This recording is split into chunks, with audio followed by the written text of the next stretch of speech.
Inicia.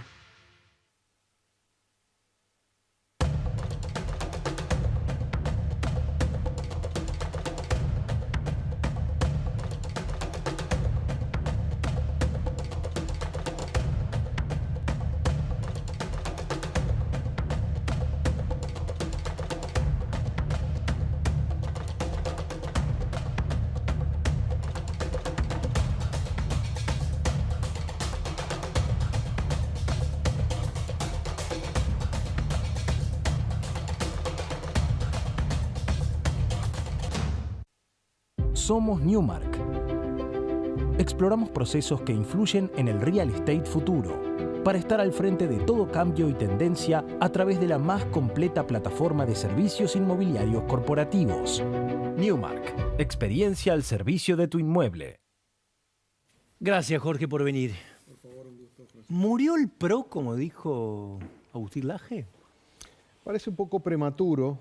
Sí está en la crisis más profunda desde que surgió como... Desde que se fundó. Desde que se fundó, sin ninguna duda. Nunca había sufrido una derrota como la de ayer en su propio bastión histórico y ha quedado muy convulsionado. Me parece que hay que esperar algunos días, hay que ver cómo reaccionan sus principales referentes. Se rompió de alguna manera no solo el invicto electoral, sino una malla de contención que podía generar alguna expectativa para adelante. Entonces el problema interno es ahora... ¿Qué es el PRO? ¿Para qué sirve? ¿Cuál es su razón de ser? Parece que ahí probablemente lo que sobrevenga sea una discusión electoral, pero también de filosofía, ¿no? El PRO tenía un sentido y un objetivo muy claro cuando llegó al poder en el 2015. Vos recordarás, era el cambio, era lo nuevo, representaba el final del kirchnerismo y en ese sentido uno podría decir era una fuerza que cumplía un rol muy grande y terminó, además, dentro de la coalición que era Cambiemos, teniendo de alguna manera un propósito claro. Ese propósito ha quedado como un poco cristalizado en el tiempo y el PRO se fue... ¿Quedó viejo, estás diciendo? Sí, claramente quedó viejo. De hecho, en el acto de cierre de campaña en la ciudad, Jorge Macri, en un momento... regresa a la frase esa del Eternauta, lo viejo todavía funciona, ¿no? Hace una reivindicación de como si fuera una fuerza clásica. Y eso ocurrió 10 años después de que emergiera como una fuerza novedosa que venía un poco a renovar el ambiente y el sistema político. Me da la impresión de que allí hubo una deshidratación, yo diría, progresiva, sobre todo a partir del surgimiento de la Libertad Avanza, pero antes de esa, digamos, esa irrupción libertaria de Javier Milei como figura central, venía teniendo dificultades. Entonces, me parece que allí hubo no solamente las internas, sino una imposibilidad de reinterpretar el nuevo escenario ya con Milei y los libertarios en la cancha y cuál era el papel que les tocaba a ellos. ¿Mauricio Macri ayudó o entorpeció en la campaña? No, en la campaña, en esta campaña, sí. En realidad, él trató en el tramo final de apuntalar a los Penato. Llegan a esas circunstancias con muchas necesidades, ¿no? Adelantando la elección porque pensaban que en octubre iba a ser peor, ¿no? Así que imaginen, digamos, hay que recordar eso también. Hay un debate interno respecto de la candidatura. Primero se le ofrecen a María Eugenia Vidal. Vidal no quería ir a senadora. Después entiendo que hubo un sondeo a Fernán Quirós. No terminaba de cerrar. Finalmente eligieron a los Penato. Macri interviene fuertemente en la campaña. Fíjate que en el último tramo es él quien está al lado de la candidata. Absolutamente, por necesidad extrema. Sabemos que no le gusta demasiado eso, pero trata de salvar la fuerza, a ver hasta dónde puede llegar. Él estaba consciente de que iban a un tercer puesto. Me parece que la magnitud de la derrota sí lo sorprendió y dejó muy convulsionado al partido, que ahora tiene que de alguna manera ver desde dónde empieza a recomponerse. Viene la negociación por la provincia de Buenos Aires con la Libertad Avanza en condiciones muy desfavorables. Entonces yo creo que todo eso va a ir de alguna manera viendo hasta qué punto se puede rediseñar el contexto del PRO. Yo creo que tiene enormes dificultades. No diría hoy que murió, pero está muy herido. Ahí vamos, ahora vamos ahí, pero ayer era una elección legislativa, distrital. ¿Qué se votó finalmente? ¿Qué crees que eligió la gente? Bueno, evidentemente terminó nacionalizando buena parte de la consigna de la elección, porque gana Manuel Adorni, el candidato del gobierno, una fuerza que nacionalizó la campaña, que prácticamente no habló de los temas de la ciudad, sino que de alguna manera se apalancó en los éxitos económicos o en los logros económicos del gobierno.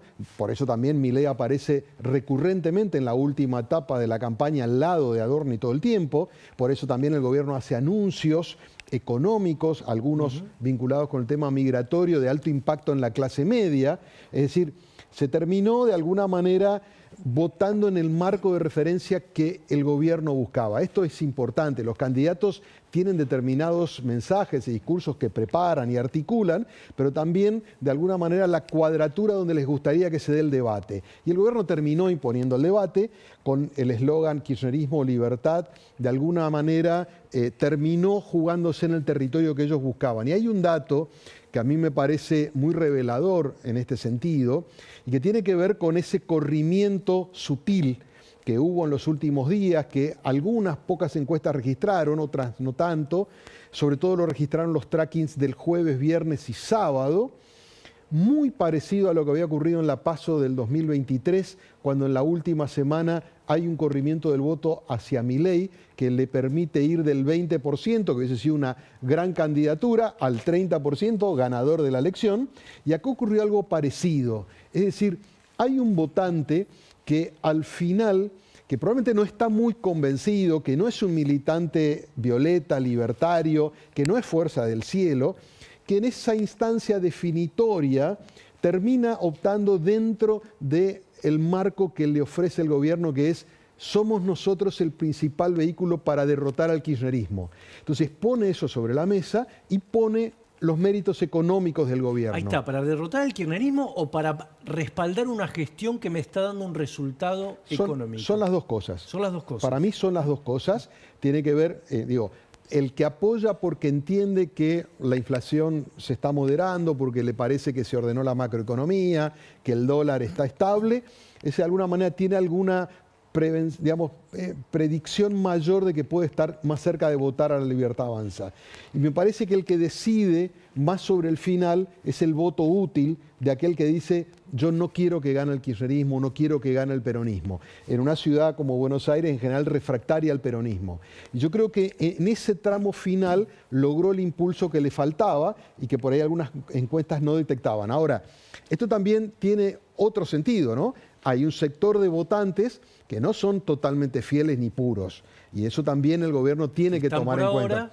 Están por ahora porque valoran estos activos que el gobierno puso sobre la mesa, pero que también son los primeros que pueden llegar a correrse si en algún momento hay turbulencias económicas o perciben que hay algunos de estos aspectos que no cierran. Hay un sector del que no tenemos ningún dato, que es el 47% que no votó. ¿Qué se puede inferir de eso? Mira, yo creo que frente al tema del ausentismo, te diría que hay dos planos. Uno más ordinario, que sería una pereza electoral de aquel que hizo una legislativa local, que no va a cambiar. Recordemos que es la primera vez que hay una elección desdoblada de la nacional y también de la jefatura de gobierno, ¿no? Nunca se votó así. Pero a mí me parece que eso es irrelevante, en todo caso lo veremos en octubre, la nacional supuestamente debería aumentar, ¿no? Parece que hay algo mucho más profundo, más de fondo, que para mí conecta con los procesos que estamos viendo desde el fin de la pandemia hasta ahora. Que vos lo venís planteando ese tema. Bueno, gente que puede estar cansada, hastiada, que definió la elección en el 2023, pero que ahora no estaría entrando dentro del cuadro del gobierno, por afuera estaría. Mira, yo lo que creo es que la sociedad hizo un proceso muy complejo, profundo y doloroso de procesamiento de las frustraciones de la Argentina, especialmente a partir de la salida de la pandemia hasta el 2023. Y esto aparece muy claramente reflejado en todos los focus groups de esos 2 años que terminaron con la elección del 23. Una sociedad que está herida, cansada de las crisis, de las frustraciones. Entonces emerge esta idea de la vuelta de página, de así no podemos seguir. Aparece la figura de Milei como catalizador de ese momento y resuelve en gran medida el dilema electoral. Mucha gente no encontraba en las dos opciones, kirchnerismo, Juntos por el Cambio, lo que estaban buscando. Aparece Milei y resuelve en lo electoral ese dilema en el que estaba la sociedad. Esa cuestión de fondo sigue estando. Milei resolvió la ecuación electoral, pero no la demanda social de fondo. Y eso se sigue manifestando de distintos modos, con, yo te diría, un desenganche completo de todo el sistema político. Todo, claro, de eso todo. te iba a decir. Fíjate en la elección de la ciudad, como ejemplo más inmediato, pero lo vimos en Santa Fe y en las 4 provincias que votaron el domingo anterior. Lo que vimos en la ciudad es, estaba el presidente, estaba el gobierno, puso a todos los ministros, estaba Macri, Cristina no estaba porque le pidieron que no esté, es decir, Sí. estaba lo más importante de la política y la gente dijo, no me importa. Y esto es una señal muy fuerte que hay que prestarle atención más allá de la cuestión puntual de si va a votar o no. Porque quiere decir que hay gente que ya se desconectó del funcionamiento del sistema democrático como posibilidad de resolución de sus demandas y de sus problemas. Ahora, en el 2023 la motosierra era el símbolo que definía este hartazgo, este vehículo. Hoy, ¿hay alguna palabra capaz de aunar ese sentimiento? No, yo creo que la Ni motosierra... te pregunto un dirigente, pero... No, yo creo que la motosierra fue un símbolo que utilizó Milei junto con otros para tratar de atraer a un sector de la sociedad que estaba totalmente desenchufado de lo que estaba ocurriendo en el tablero político, que no escuchaba a la dirigencia, que no escuchaba a los medios, que no escuchaba a nadie. Él logró entablar una conversación con la motosierra, con la casta, con la dolarización, con la explosión del Banco Central. De alguna manera, eslogans de campaña, algunos se transformaron en acciones de gobierno, otras no tanto, pero en el concreto logró llamar la atención con su estilo, con sus exabruptos, etcétera. Hay un sector que terminó votándolo, incrementó fuerte entre los 30 puntos de las PASO y las generales hasta los 56 del balotaje, pero insisto, hay que considerar que hay una parte allí que terminó votando para resolver el tema electoral. Pero para mí está todavía un sector muy agazapado, esperando que se terminen de resolver sus problemas. Fíjate que es un dato interesante, no va a votar. En otro momento había una expresión de rechazo efectivo que Clemente, era o el voto en blanco. Claro. El voto en blanco. Ahora hay indiferencia. Jorge, ahí mirá, San Nicolás, Retiro, 41% fueron a votar. Por eso te digo. 41%. Eso es algo que, insisto, puede ser en parte que no le interesaba la elección, pero creo que hay algo mucho más de fondo, que el gobierno puede hacer de cuenta mientras gane este tipo de elecciones que eso no existe, pero es una señal de advertencia también para el gobierno. Hay un sector que no está prestando atención no solamente a la política, que está muy, yo te diría, poco desvalorizada, sino no está prestando atención a ningún sistema de representación. Esto incluye a la política, a la dirigencia empresarial, a los gremios, a los movimientos sociales, a los medios de comunicación y demás. Es un fenómeno global que en la Argentina está muy potenciado. Y hay que seguir con mucha atención. El sujeto protagónico de las dinámicas en la Argentina en los últimos años es la sociedad, no es la dirigencia. Los cambios los genera la sociedad y la dirigencia trata de acomodarse. Es al revés de lo que pasaba. O sea, son liderazgos al revés. Bueno, Milei es una respuesta a ese contexto. Y fíjate que no hay capacidad en el resto de los actores, sacando Milei, que ocupa la centralidad absoluta del sistema político, la posibilidad desde la política volver a reconectar o articular una alternativa a Milei. De alguna manera están tratando de ver dónde están, cómo responden en las redes. O sea, tendría que aparecer otro Milei de signo contrario. Yo te diría que hace un tiempo hay muchos pensando en qué viene después de Milei o qué hay además de Milei. Y no tiene que ver con que le deseen que le vaya mal a Milei, sino porque un sistema centralizado en una figura excluyente, con una fuerza política que hasta ahora ha ejercido una hegemonía minoritaria, porque es lo que tiene en el Congreso y lo que tiene en términos de votos, no estabiliza el sistema.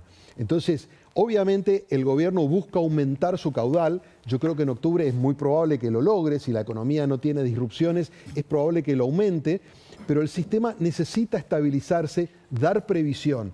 En ese sentido, a mí me parece que el gobierno dio un paso importante en la elección de ayer en el sentido de mostrar que no fue solo el resultado de un momento de enojo en el 2023, sino que empieza a refrendarlo, empieza a tener una proyección de futuro.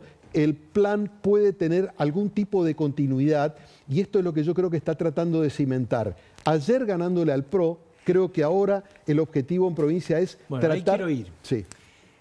Ahora viene otra etapa completamente distinta, pero no menor, porque está el PJ, que seguramente va a ir unido, vos me dirás, y tenés dividido al PRO. Yo no veo, vos ves los ánimos, lo escuchás a Macri, lo escuchás a Milei, y decís, estos tipos no se van a poner de acuerdo nunca. Sí. A ver, primero quiero volver a la estrategia de los libertarios. Sí. Vos recordás la elección del 2023, Milei logra hacer exitosamente un juego a tres bandas, ¿no? Primero, trata de sacar de la cancha a Cambiemos, a Juntos por el Cambio, ¿no?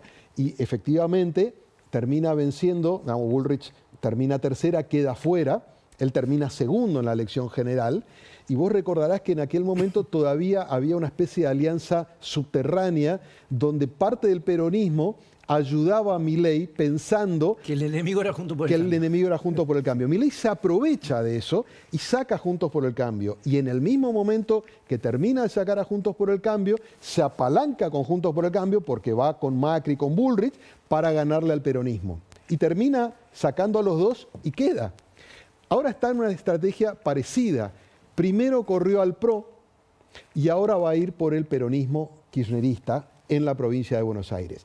En ese sentido, y yendo a tu pregunta, me parece que después de lo que ocurrió ayer, y si tomamos en cuenta lo que pasó en las elecciones provinciales anteriores, sería bastante insensato que el peronismo no se una en la provincia de Buenos Aires. Yo imagino que Cristina, Kicillof, que hay gente que ve, mira y analiza estas cuestiones, están diciendo, y están viendo los números, si vamos partidos, perdemos.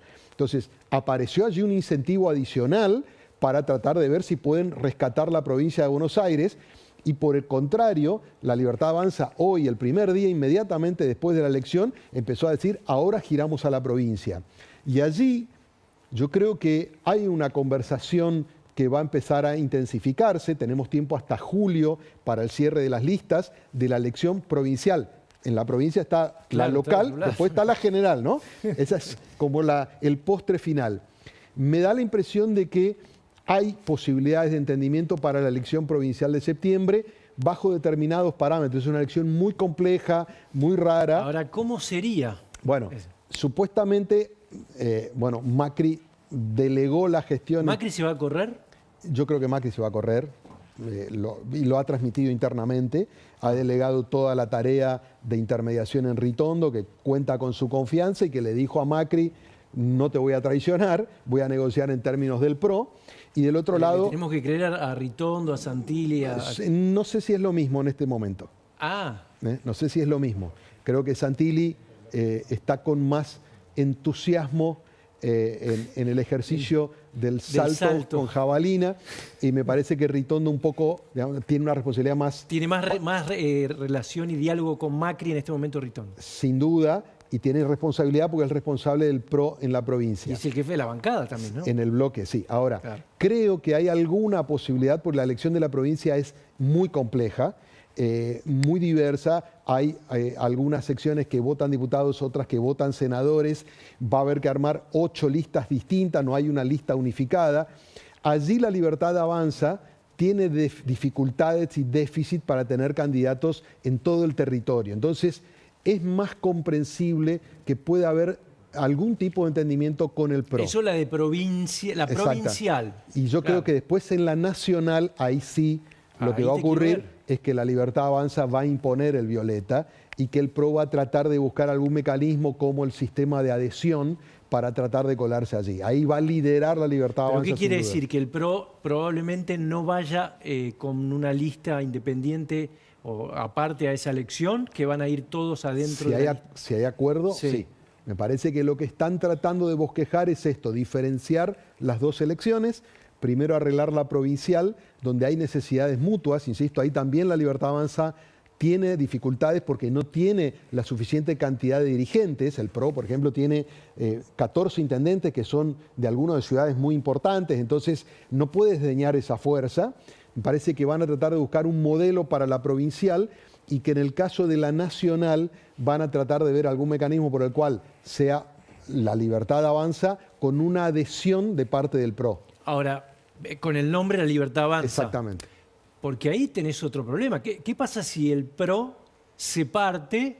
¿Qué van a hacer? Bueno, ahora en un ratito va a estar Maximiliano Abad. ¿Qué van a hacer los radicales, por ejemplo, de la provincia de Buenos Aires con esa alianza? Bueno, es una interesante pregunta para Maximiliano. Pero vos qué pensás. Bueno, hoy en la convocatoria, a partir de la cual el gobierno dice ahora tenemos que mirar a la provincia, habla del PRO y habla de actores del radicalismo. Habrá que ver si allí empiezan a aparecer sectores que se sienten atraídos por esa propuesta. Hay otros sectores mucho más contestatarios que incluso están armando alternativas distintas, ¿no? Esta semana probablemente haya alguna novedad de Facundo Manes, o sea, hay sectores que están exactamente en la vereda enfrente del gobierno y no piensan acordar de ningún modo. La misma tensión se va a ver en el PRO, Francisco, porque, por ejemplo, en el bloque de diputados que hasta ahora fue muy servicial con el oficialismo para aprobarle la mayor cantidad de leyes, hay una tensión muy grande. Vos tenés dentro del mismo bloque actores como Gerardo Milman, que está presionando para pasarse directamente, al igual que Patricia Bullrich, a la Libertad Avanza, y tenés, no sé, por decirte, María Eugenia Vidal, que viene a ser jefa de campaña de los Penato en la ciudad y que difícilmente tolere que empiece a pasarse allí. Entonces, muy heridos. Bueno, hay una tensión muy grande que puede ser contraproducente para el gobierno, ¿no? Entonces, yo creo que esta victoria de ayer de la Libertad Avanza tensiona fuertemente al PRO, obviamente, lo pone en crisis, también tensiona al radicalismo y es una advertencia fenomenal para el peronismo, porque así como ahora fue contra el bastión del PRO, va a ir contra el bastión del kirchnerismo. Ahora, ¿vos lo imaginás, por ejemplo, al presidente justamente para honrar esta alianza que vos decís y tratar de traerlos, moderándose o triplicando o sextuplicando la apuesta? Yo creo que no tenemos que esperar más del vínculo, si te referís al vínculo Milei-Macri. Ahí eso está yo digo roto. El discurso. No, yo creo que el discurso debería ir en la línea de lo que viene ensayando hasta ahora, que es decir, nosotros acordamos con dirigentes. Hoy un poco el mensaje que emitió hoy fue el PRO es el pasado, ¿no? Usó un término parecido, ya fue. Bueno, lo que nosotros rescatamos son los dirigentes. Él necesita que esta predicción del AGE se cumpla, ¿no? Que se muera el PRO. Entonces, lo que él quiere es, de alguna manera, es que el amarillo vaya desapareciendo, así como en el mapa que vos mostrabas, pero ir captando parte de sus dirigentes y de sus votos. Y en ese camino no le está yendo mal. En los mapas que vos mostrabas, la Libertad Avanza especialmente usufructó lo que eran las comunas donde el PRO históricamente era más fuerte. Todo el corredor norte es con el que se quedó, ¿no?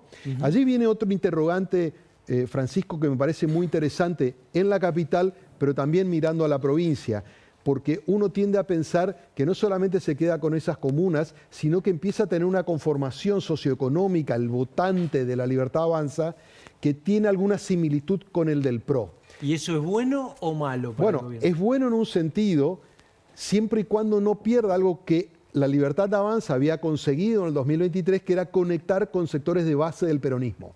Recordarás que era Rappi, del trabajador. Exactamente. ¿Te acordás que la novedad del 2023 es que Milei le había tomado votantes de la clase media baja a el peronismo clásico y por eso logró hacer una elección bastante digna en la provincia de Buenos Aires?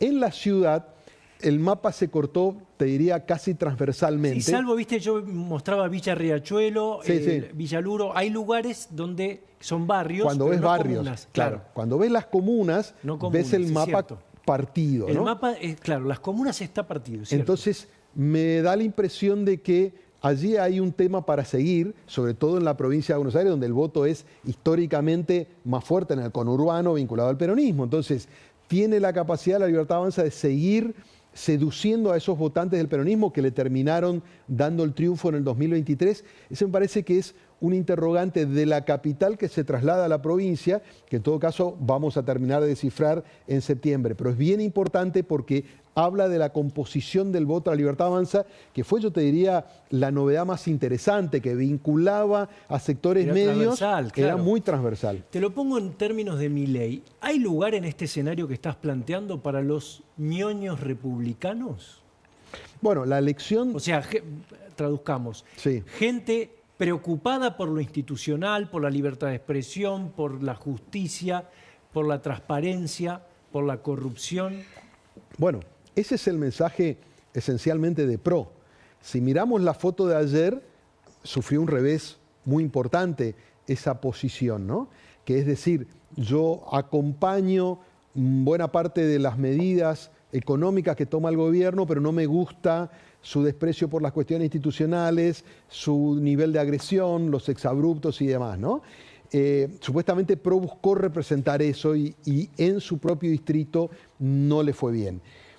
Me parece que estamos en un momento... O sea, Ficha Limpia no tuvo ninguna incidencia en esta elección. Me da la impresión de que no tuvo incidencia Ficha Limpia, daría la impresión de que el episodio del video falso, donde supuestamente se bajaba a los penatos, tampoco aparentemente impactó.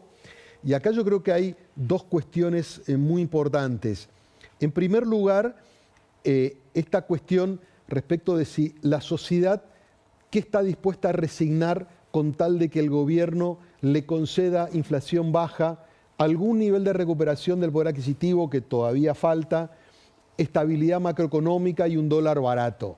¿Qué está dispuesta a poner en ese altar, Claro. considerando el pasado de las crisis y las frustraciones? Porque es la demanda principal del gobierno. Y hoy da la impresión de que hay sectores importantes de la sociedad que estarían dispuestos a decir, si me garantizan que voy a tener estabilidad, que me va a alcanzar la plata para llegar a fin de mes y que la inflación va a estar abajo del 1% mensual, bueno, no lo va a explicar, no lo va a decir explícitamente, Lo va a pero admitir. parecería que estaría dispuesto. Y una cosa más Sí. que me parece muy importante en esto que vos marcás y que tiene que ver con el episodio Ficha Limpia y con lo del video.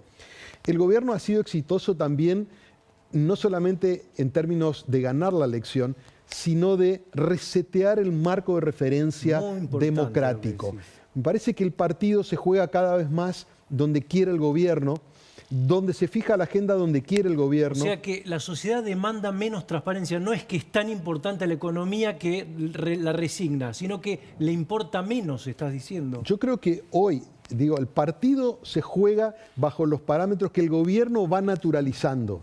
Esto tiene que ver con la discusión en las redes, tiene que ver con el valor de la palabra o no, el sentido de las cosas. Por momentos aparecen contradicciones muy relevantes.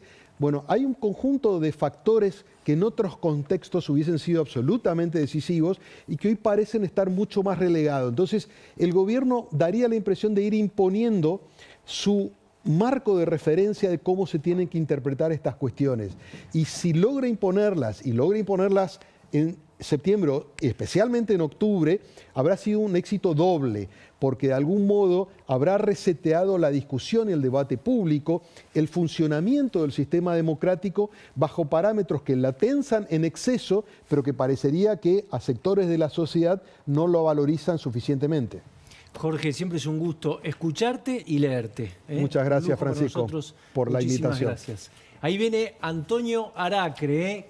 ¿Qué votamos ayer? ¿Funciona este plan?